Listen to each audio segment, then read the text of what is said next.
ধন্যবাদ, অভিনন্দন সকল দর্শকবৃন্দকে যারা এই ক্ষুদ্র প্রয়াসটিকে সাফল্যমণ্ডিত করে তুলেছেন। সকলকে আহ্বান করছি, আপনারা আসুন, আমাদের মণ্ডপ দর্শন করুন, নিজে দেখুন এবং অপরকে দেখার সুযোগ করে দিন। এভাবেই বেঁচে থাক আপনাদের মাঝে অভিযান। চলুন, অভিযান চলছে।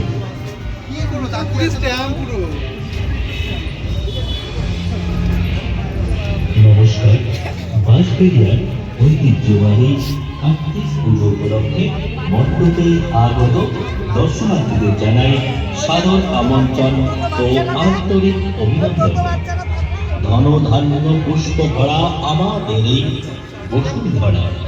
বিখ্যাত কবি ও সুরকার D.L. রয়ের এই গানটি আমরা কে না শুনিনি, কিন্তু এর প্রথম লাইনের মর্মার্থ কি আমরা অনুধাবন করেছি কখনো?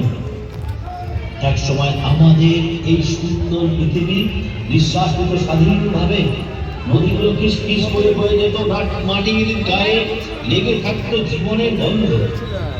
তারপর সেই মহানক্ষণ নিজেকে ক্রমবর্ধমান উন্নত করার লড়াইয়ে মানুষ আবিষ্কার করলো প্লাস্টিক। নিজের হাতে জন্ম দিল এক ফ্রাঙ্কেনস্টাইনের, যার মৃত্যু নেই, ক্ষয় নেই, পতন নেই।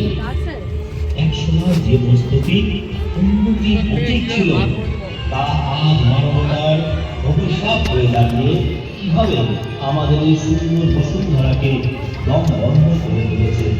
এসব কিছুই কি মণ্ডপ শ্রদ্ধায় প্রতিফলিত করে অভিযানের এবছরের দিন বন্ধা বসুন্ধরা।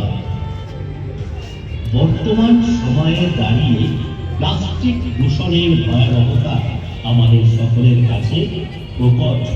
সমুদ্রের গভীর খাত থেকে শুরু করে বরফ ঢাকা পাহাড়ের চূড়ায় সবখানে তার চিহ্ন। প্লাস্টিক কখনো বেরিয়ে যায় না, শুধু ছোট ছোট কোণায় লেগে যায় আর